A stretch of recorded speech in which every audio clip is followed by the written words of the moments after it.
say we're in Security Plus. That would be COMP-201. And we're in Chapter 4, Part 4, picking up on Slide 17. Actually, this is Slide 16 that we ended up on in the previous video. We were talking about protecting endpoints. We talked about antivirus, which you're pretty familiar with, and we talked about static analysis and dynamic analysis, which you may not have been familiar with. Static analysis uses signatures or patterns to detect viruses, whereas dynamic analysis monitors the actual performance of systems to detect changes in the performance that might indicate that it's under attack. Okay, so on the next slide here about protecting endpoints, we've got anti-malware. We're all familiar with antivirus. Anti-malware is a more general term that applies to not only antivirus, but anti-spyware and other things. So let's see, anti-malware is software intended to provide protections against a variety of different kinds of malware. Like I said, viruses, spyware, etc. So this is a fairly fancy part right here. Anti-malware protection might be performed using something called Bayesian filtering. This is a statistical technique called Bayesian statistics. I don't think you need to know much about that, but here's something you might want to know, that if this technique is used by anti-malware spam protection, what it does is analyzes every word in an email to determine how frequently certain words occur in spam email versus non-spam. So Bayesian filtering learns to distinguish spam from not spam by analyzing actual emails in a training sequence, emails that are previously known by humans and marked as spam, and emails that are marked by humans as non-spam. And so it can learn to filter better by being trained in that way. Okay, less fancy is anti-spyware. So as you know, I bet that spyware is a kind of malware on your computer that can, for example, watch every key you type in. It's called a keylogger, and send that information to a thief, who therefore can have access to your usernames, passwords, credit cards, anything else that you type into a web browser. It could snatch and send that information to the criminal. And so we want to try and defeat that using anti-spyware software. So also, you're probably familiar with pop-up blockers. So all the browsers have a capability to block pop-ups, but in addition to that, I run, and a number of people run, additional pop-up blocking software. So I run, let me see if this is the right one, I run AdBlock Plus. Trying to find it here. Manage extensions. So on my computer, I'm running AdBlock. I used to be running AdBlock Plus. Let's see if I'm running that still. You know, I think I temporarily turned that off because I was experimenting with things. I'm going to turn that back on again, AdBlock. So this is a very popular, like millions of people have AdBlock. There's also a similar one called AdBlock Plus and some more. So there's like hundreds and maybe thousands of extensions, browser extensions that do various things. Well, since I'm on this roll, I use an extension called Grammarly for Chrome that detects spelling errors and grammar errors in anything you type into a browser. I also run, and highly recommend you run, the browser extension called Ghostery. What it does is that it's a privacy enhancement tool that primarily stops tracking cookies. So I've run this for years. I'd suggest you run the Ghostery extension. I think that works on both Chrome and Firefox. Right now you're looking at Chrome. Okay, so let's go back to our PowerPoint. right here. So anti-spyware, one kind of spyware, and I think we talked about this in the last chapter, is key logging, that logs every keystroke. Another kind of spyware can capture screen images, screen snapshots, and send those to the bad guy. Okay. And let's talk about web browsers. So web browsers have some security features built into them. One security has a feature that's related to cookies. What are cookies? I bet you've heard of cookies, and I bet you probably know what they are. Cookies are small files that are sent by a website to the browser. They're stored on your computer's hard drive.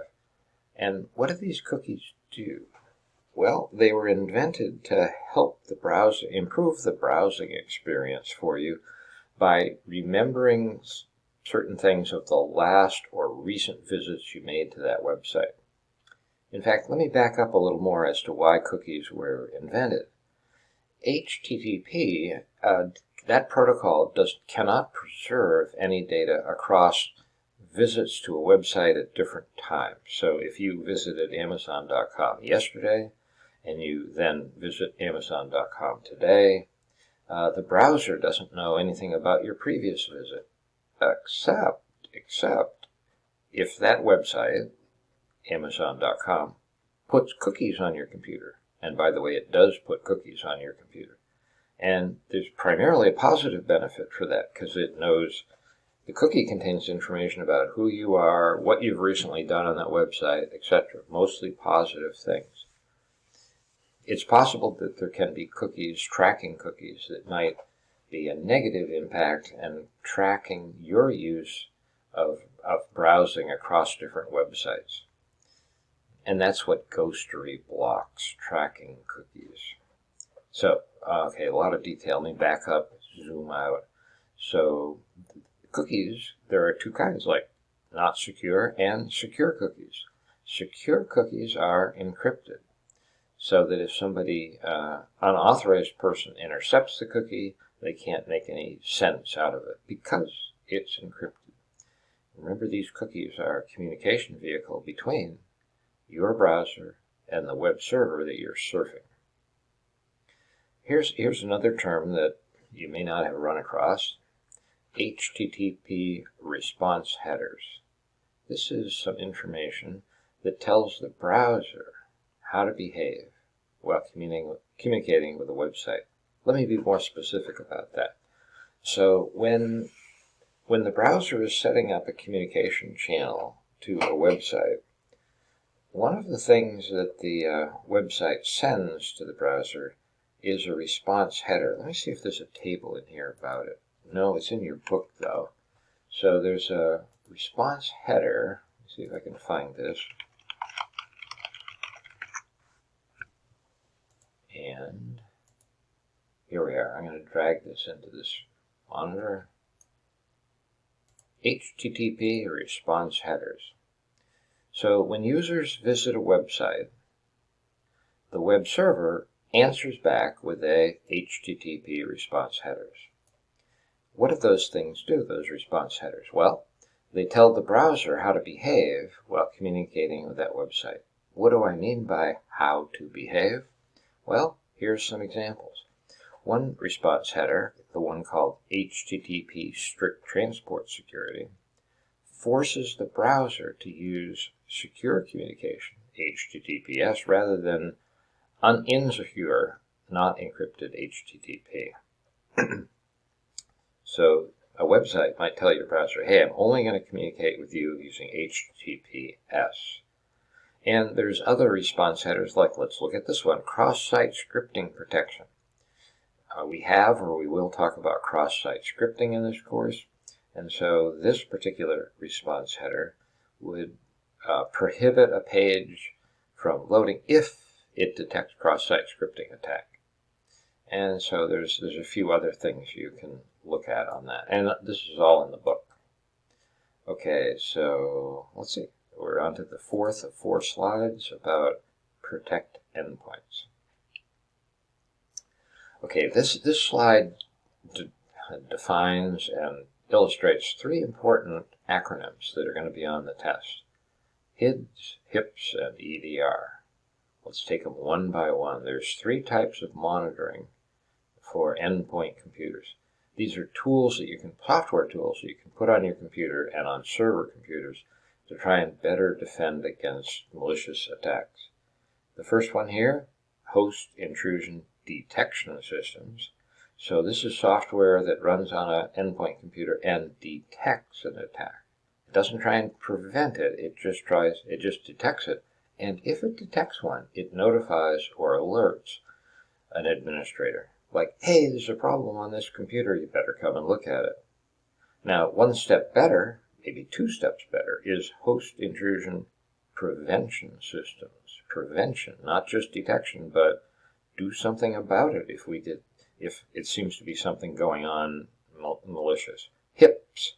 So it monitors endpoint activity and immediately blocks, if it can, to the best of its ability, immediately block a malicious attack by following certain rules that are part of a configuration file in an HIPS. So these are more powerful, more helpful than just detecting something. These guys try and prevent it or prevent it from continuing on in time.